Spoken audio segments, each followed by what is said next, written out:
Bueno, les comentaba que les voy a presentar lo que hemos estado trabajando en el laboratorio de neurofarmacología y yo diría desde los 90 eh, empezamos a trabajar sobre los mecanismos de acción de melatonina y nos interesó muchísimo porque con el tiempo se fue demostrando que es un factor neurotrófico.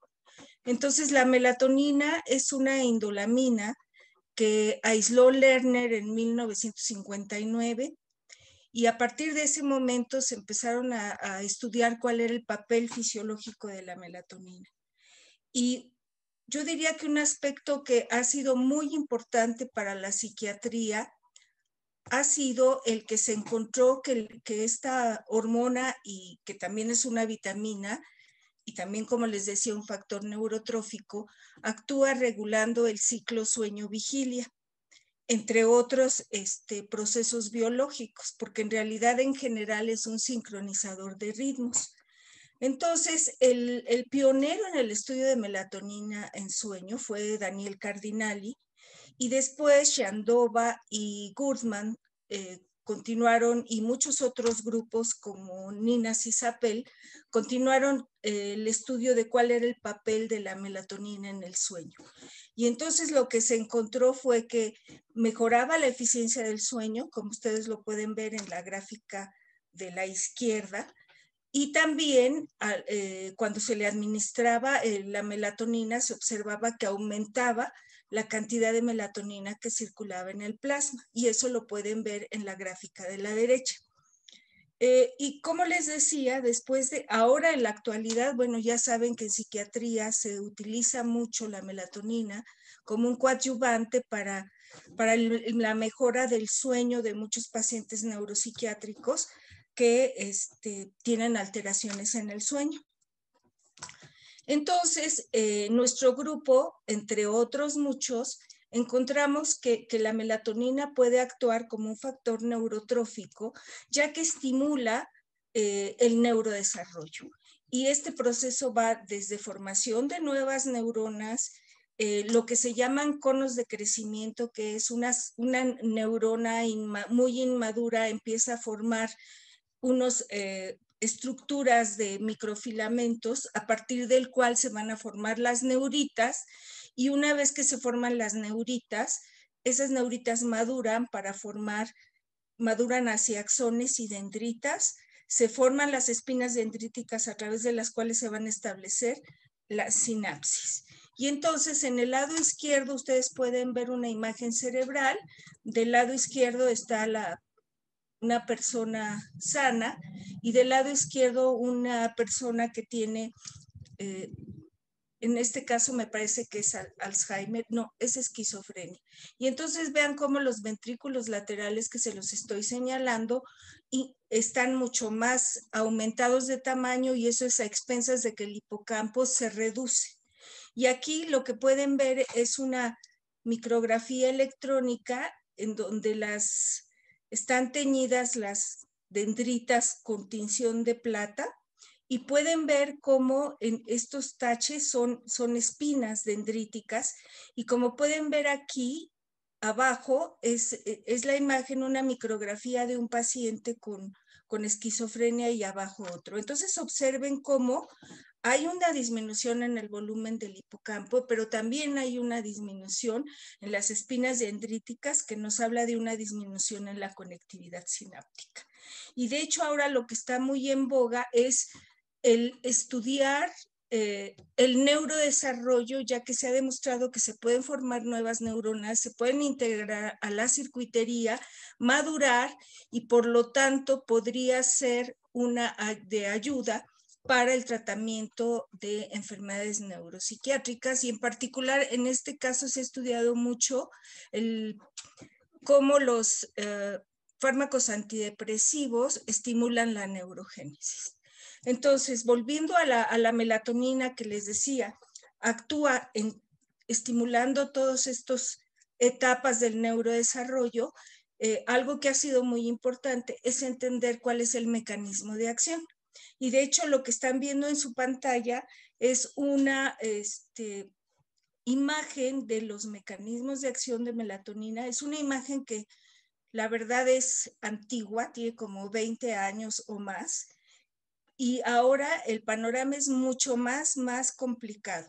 Aquí lo que pueden ver en anaranjado son los receptores a melatonina, perdón, se han descrito cuando menos, se han descrito dos receptores a melatonina, MT1 y MT2. El MT1 está acoplado a una proteína G inhibitoria y a la vía del AMP cíclico. El otro receptor MT2 que no tengo aquí dibujado, ese está acoplado a la vía del fosfatidilinositol. Entonces se activa la PKC, se forma IP3, se activa PKC y vía abajo se activan otras vías, como otras enzimas como AKT1.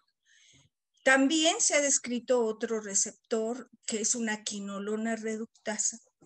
Y también en los 90s, ahorita les voy a enseñar otra imagen, describimos que la melatonina puede unirse a proteínas intracelulares. Y en ese momento describimos que melatonina se une a la calmodulina y que la PKC y también a la PKC. Es decir, la PKC se puede activar no nada más a través de la vía de un receptor, sino también por interacción directa de melatonina. Entonces, en esa época lo que encontramos es que al activarse esas dos, tanto unirse melatonina calmodulina como a PKC, se producían arreglos en el citoesqueleto y eso lo que producía era que se incrementaba la formación de neuritas en presencia de melatonina. También desde los 90 se empezó a describir que melatonina es un captador de radicales libres. Ahora no les voy a hablar nada de eso, o solo un poquito en algunos resultados. Entonces, ¿qué es la calmodulina? La calmodulina en realidad es una proteína que está formada por 148 aminoácidos y que tiene 4 sitios de unión a calcio. Se considera que es el principal aceptor de calcio. Perdón, es que mi computador es muy sensible y lo que les quería enseñar es en dónde se une la melatonina en la calmodulina. Pero se los voy a describir. Con esferas grises pueden ver los calcios. Es una molécula que en presencia de calcio adopta una estructura de doble campana. Le llaman doble campana porque en cada uno de sus extremos tiene una forma globular y está unida por 15 aminoácidos muy flexibles que los pueden ver en verde. Entonces, lo que se ha propuesto es que el anillo indólico de la melatonina se une justo en medio de los dos calcios. A ver si no cambio esto aquí, en esta zona y en esta otra zona. De hecho, después de que nosotros describimos la unión de melatonina a calmodulina, Juan Miguel Guerrero encontró 2 sitios, nosotros encontramos uno solo. Y en la actualidad hay una enorme controversia ahorita, porque lo que dicen muchos científicos es que la unión de calmodulina de melatonina a calmodulina solo se lleva a cabo in vitro, pero in vivo no se lleva. Y ahorita les voy a platicar cómo va la historia en donde estamos tratando de aclarar que sí ocurre in vivo. Entonces, una vez que la calmodulina es activada por calcio, se puede unir a diferentes proteínas blanco, diferentes enzimas, que son una gran cantidad dentro de la célula.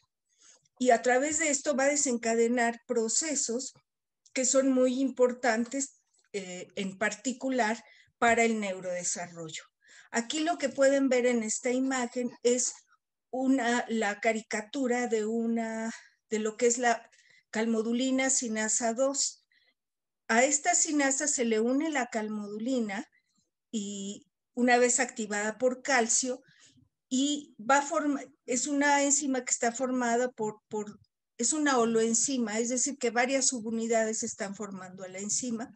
Tiene un sitio de unión a calmodulina, tiene un dominio catalítico, que es un sitio donde se va a hidrolizar el ATP, y también un dominio de oligomerización, que es cómo se va a formar la enzima.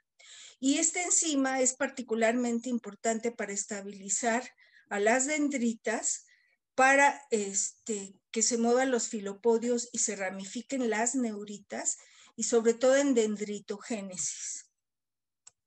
Aquí lo que pueden ver ustedes es que la calmodulina puede adoptar diferentes conformaciones dependiendo de cómo, si se le une calcio o no se le une calcio. En la parte de arriba, y conformaciones simplemente lo que quiere decir es la estructura tridimensional que adopta la calmodulina en el espacio. En la parte de arriba pueden ver, se llama EGTA calmodulina porque es una calmodulina que no tiene calcio, y el EGTA es un agente quelante para atrapar el calcio y que no se una a la calmodulina. Entonces, la conformación que tiene la calmodulina en esas condiciones es una conformación al azar. Es simplemente la estructura primaria que puede estar cambiando. En presencia de calcio, como ya les decía hace unos momentos, adopta una estructura de doble campana. Y cuando se une a una enzima, también cambia su conformación. Déjenme decirles que a la fecha se han descrito, estaba viendo un artículo muy reciente la semana pasada, y se han descrito cuando menos 52 estructuras tridimensionales que adopta la calmodulina en el espacio. Y esto es importante porque eso tiene que ver con la funcionalidad de las enzimas que van a ser activadas por calmodulina. Entonces, este es nuestro primer trabajo que publicamos en el 93, que les platicaba hace un momento, en donde lo que se demostró es que la melatonina se une a la calmodulina integrada en liposomas y que era dependiente de calcio. La controversia que existe ahora es que dicen, sí se une la melatonina a la calmodulina, pero en rango milimolar. Y nosotros lo que encontramos es que se une en un rango nanomolar, que es la concentración que circula en el líquido cefalorraquídeo durante la noche de melatonina. Es decir, 10 a la menos 7 molar. Entonces, la unión en la gráfica de la derecha, pueden ver, es una gráfica de un curso temporal en donde una vez que se establece la unión, que pueden ver que llega a un plató, aquí, cuando se añade melatonina, se desplaza esa melatonina unida radioactivamente y entonces cae la cantidad de marca unida a la calmodulina. Es decir, ahí encontramos que la unión es saturable, es reversible y también es selectiva porque usamos otros ligandos como serotonina, 6-hidroxiindolamina, etc. Aquí lo que se ve es que cuando se une la melatonina a la calmodulina, se antagoniza la actividad de la calmodulina sinasa 2. Ese estudio también lo hicimos in vitro y lo publicamos en 1996. Entonces, contradictoriamente, cuando incubamos rebanadas de hipocampo e hicimos cultivos organotípicos de hipocampo y los incubamos con melatonina, lo que encontramos es que se formaban las dendritas, y esas dendritas, para que se formaran, eran dependientes de la activación de la CAM-sinasa 2. Aquí es donde existe una controversia. En unas condiciones la melatonina está antagonizando a la calmodulina, pero en otras está estimulando su actividad. Entonces, aquí lo que pueden ver son las rebanadas de hipocampo, es la región del hilus, y lo que se puede ver como tachones son las dendritas que están marcadas con un anticuerpo que reconoce a la proteína MAP2, que es específica que es muy importante en las dendritas. Y en la parte de abajo, donde dice KN62 más melatonina, se ve que disminuye la cantidad de esas dendritas, que las pueden ver en café, y el número es mucho más pequeño, y eso lo pueden ver del lado derecho, donde están las gráficas y donde se midieron desde el número de dendritas primarias, secundarias, etcétera, y donde dice KN62 más melatonina, pueden ver que esos parámetros están disminuyendo. Esto lo que nos está indicando es que la campsinasa 2 está implicada. ¿A qué se debe esta contradicción? Bueno, en realidad no voy a entrar en detalles porque quiero ya presentarles nuestros resultados, pero una posibilidad es que la melatonina al unirse a PKC fosforilia la calmodulina, la pueden ver donde dice citosol.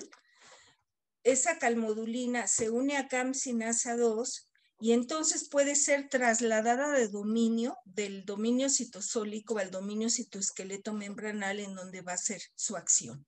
¿Eso qué quiere decir? Que la calmodulina puede unirse transitoriamente a la melatonina y entonces puede ser fosforilada y puede ser trasladada de dominio. De tal manera que a lo mejor en segundos o minutos podemos ver el efecto antagonista de calmodulina en un dominio específico de la célula y en otro momento puede actuar como un agonista. Entonces, algo que nos preguntamos, que es muy importante, es, en realidad, la melatonina es una molécula anfifílica, es decir, es una molécula que es soluble en agua y es soluble en los lípidos. Y por lo tanto, al ser soluble en lípidos, puede cruzar la membrana plasmática y puede entonces distribuirse en el citosol, en las membranas intracelulares como el retículo endoplásmico, puede llegar al núcleo y también puede llegar al citoesqueleto. Y entonces aquí nos preguntamos si la melatonina entonces puede unirse a la calmodulina en un medio acuoso y en un medio lipídico, como el que ocurre en la célula en realidad. Y entonces, para hacer esto, este experimento también es in vitro.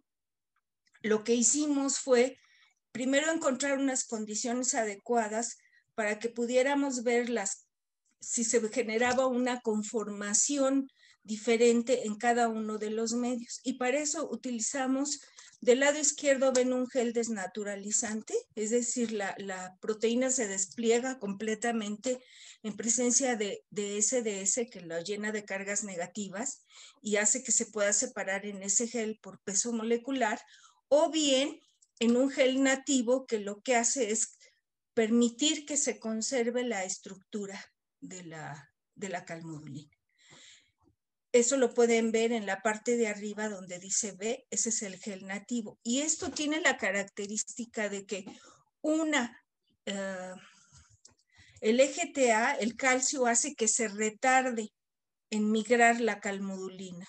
Espero no cambiarla. Aquí está. Aquí lo pueden ver. Vean cómo hay le llaman shift, porque tiene una movilidad que es menor que esta, que tiene EGTA. Esta es una calmodulina con una conformación al azar y esta es una calmodulina que tiene una estructura de doble campana. Entonces decidimos utilizar esto para ver si se cambiaba esa movilidad relativa en presencia de melatonina. Y en la parte de abajo lo pueden ver. En el lado derecho, perdón, en el lado izquierdo de su pantalla pueden ver el gel en donde, la calmodulina está incubada con EGTA. Y del lado izquierdo, del lado derecho para ustedes es donde la melatonina está incubada con calcio y con melatonina, pero en medio lipídico. Y en el izquierdo es en medio acuoso. Fíjense cómo en presencia de melatonina hay un incremento en la movilidad relativa. Eso lo pueden ver aquí. Y además, cuando está la estructura al azar en presencia de EGTA, bueno, desde luego se mueve muchísimo más. Entonces, esto lo que nos estaba diciendo es que efectivamente la melatonina está originando que migre más la calmodulina, y en especial con 10 a la -7 molar, que es la concentración que circula en el líquido cefalorraquídeo durante la noche. Por lo tanto, decidimos separar la calmodulina incubada con melatonina 10 a la -7 molar, decidimos incubarla claro, con melatonina, con calcio o con EGTA, y separarla por electroforesis bidimensional. ¿Esto qué quiere decir? Quiere decir que esa calmodulina la podemos separar por punto isoeléctrico, es decir, por carga, cuando sus cargas sean idénticas al pH, se genera un gradiente de pH, y cuando sea idéntica el pH a su carga, ya no va a migrar más. Eso se llama punto isoeléctrico. Y luego, como ya les mostré, en el gel nativo va a migrar también dependiendo de la conformación, ya sea al azar o cuando está interaccionando con calcio o con algún otro compuesto. Y entonces en el lado izquierdo ven la cantidad de las manchitas, son las isoformas de calmodulina que se separaron en ese tipo de gel. Esto se analizó con un programa que analiza geles en 2 dimensiones, y de esas manchitas que se vieron, que eran como 40, solamente 9 mostraron diferencias significativas, y pueden ver en la parte de en medio la caricatura de las manchas que se observaron. Y en el lado derecho lo que pueden ver es un mapa de calor que se generó justo con donde se muestra del 1 al 9 es el número de manchas, el número de spots, y con las diferentes condiciones. Y lo que quiere decir, el color púrpura quiere decir que es diferente con respecto a los demás 2 desviaciones estándar. Y el color azul más clarito quiere decir que es menor la cantidad de ese spot, 2 desviaciones por abajo del promedio. Entonces, aquí lo pueden ver en particular. Esto que ven aquí son los geles en 2 dimensiones con los spots que se generan de la interacción de melatonina con calmodulina en un ambiente acuoso. Y entonces, fíjense cómo calmodulina EGTA tiene tiene esas manchas, la mancha 1, 2 y 9, pero si se fijan en el mapa de color de a un lado, son como escasos. En cambio, cuando se incuba la calmodulina con calcio, lo que se ve principalmente es que aumenta los spots 1 y 2, y cuando se pone melatonina se genera un spot que no teníamos ahí presente, que tiene un PI de 6.1, y ese todavía no lo numeramos, y ese no estuvo presente en ninguno de los geles. Y entonces, en medio lipídico, lo que se observó fue esto. Se observó que se genera, si ustedes se fijan del lado derecho, en presencia de melatonina se generó una mancha que está marcada con número 3, y que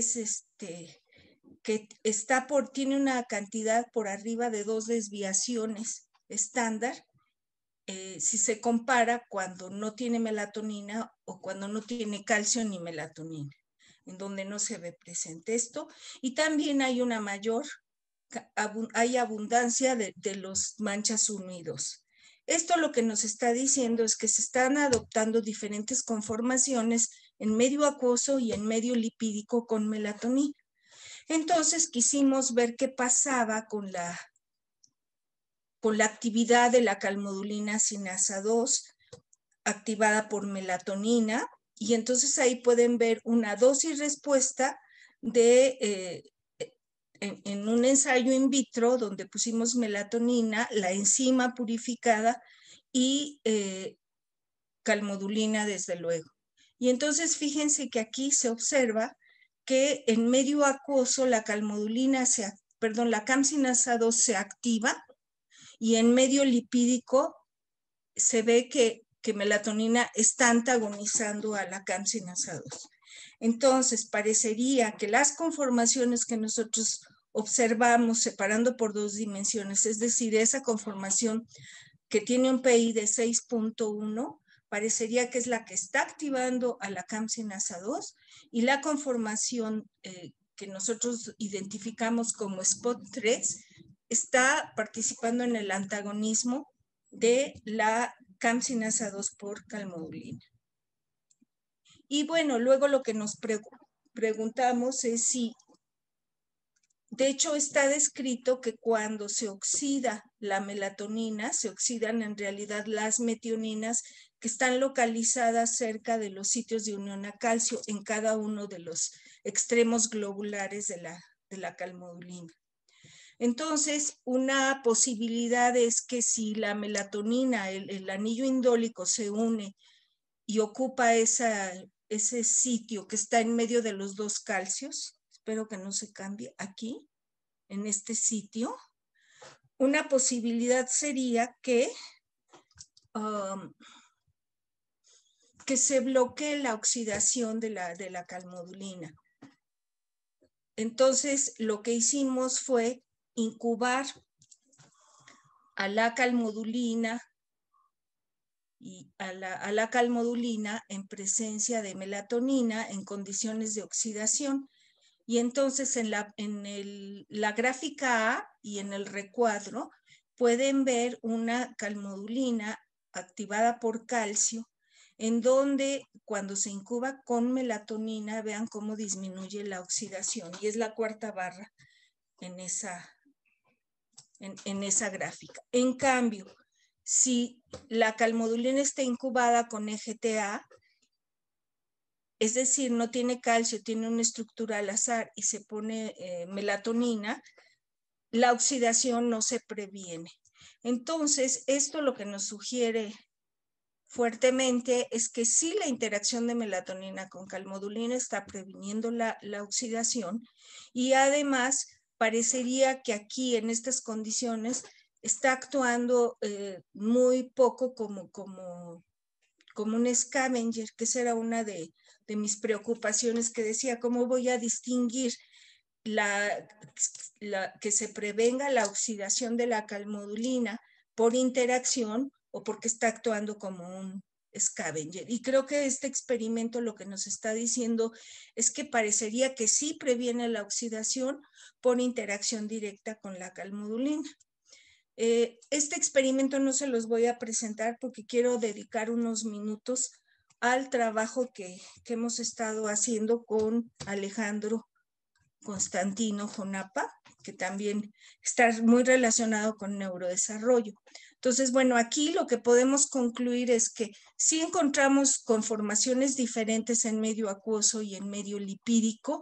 Encontramos que esas que esas conformaciones están relacionadas con actividad diferencial de la campsinasa 2 in vitro, y ahora el gran reto que tenemos es demostrar que está ocurriendo in vivo. Y bueno, ahorita no les voy a platicar, ya tenemos diseñadas varias estrategias para responder esto, pero parte para responder esta pregunta, creo que podríamos utilizar lo que es nuestro modelo translacional de precursores neuronales olfatorios derivados de pacientes con esquizofrenia o con algún otro trastorno psiquiátrico. Y algo que es muy interesante, bueno, es que estos precursores neuronales experimentan el neurodesarrollo en la caja de Petri. Y aquí lo que vimos en este experimento es que cuando se incubaban las células de los pacientes con melatonina, bueno, primero veíamos si se formaban espontáneamente axones.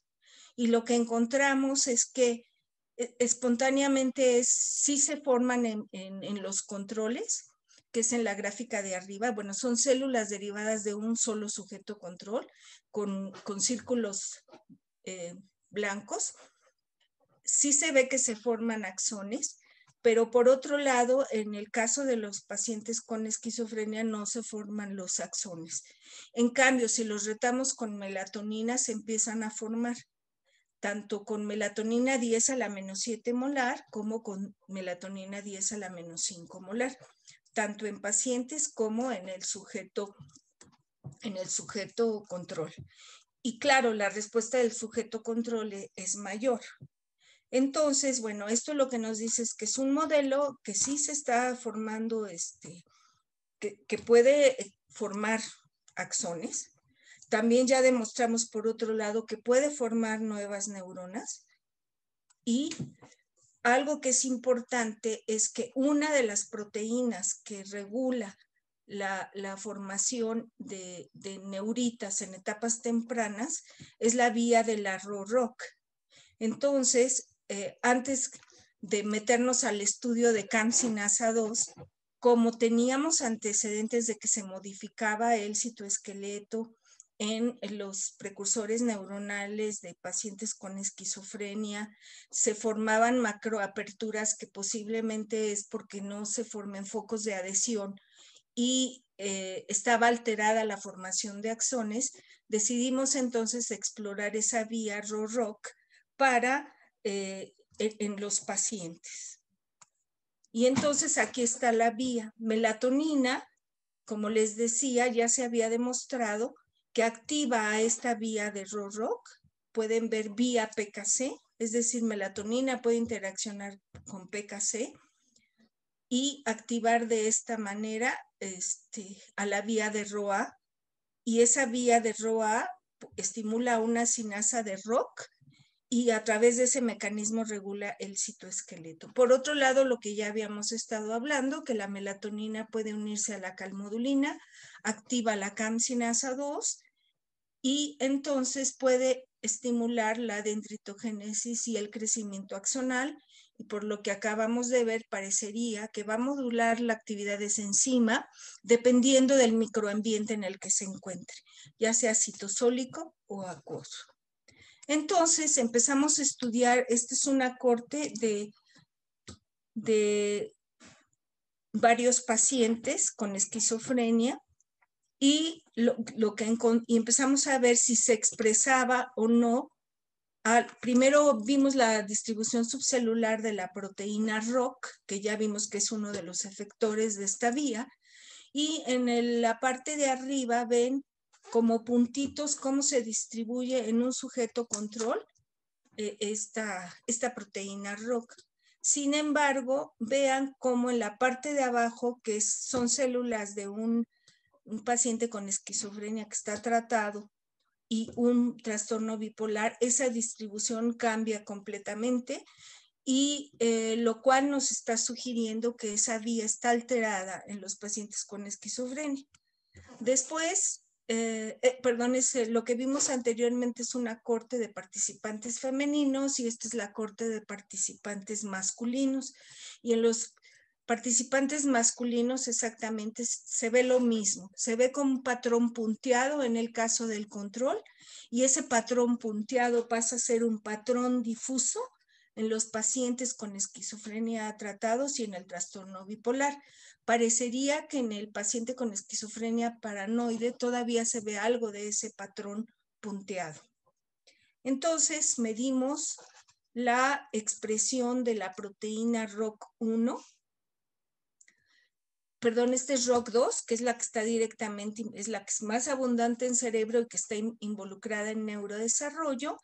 Y lo que encontramos, en la parte de arriba ven la corte de femeninos, en la parte de abajo los participantes masculinos, y en la parte de la derecha ven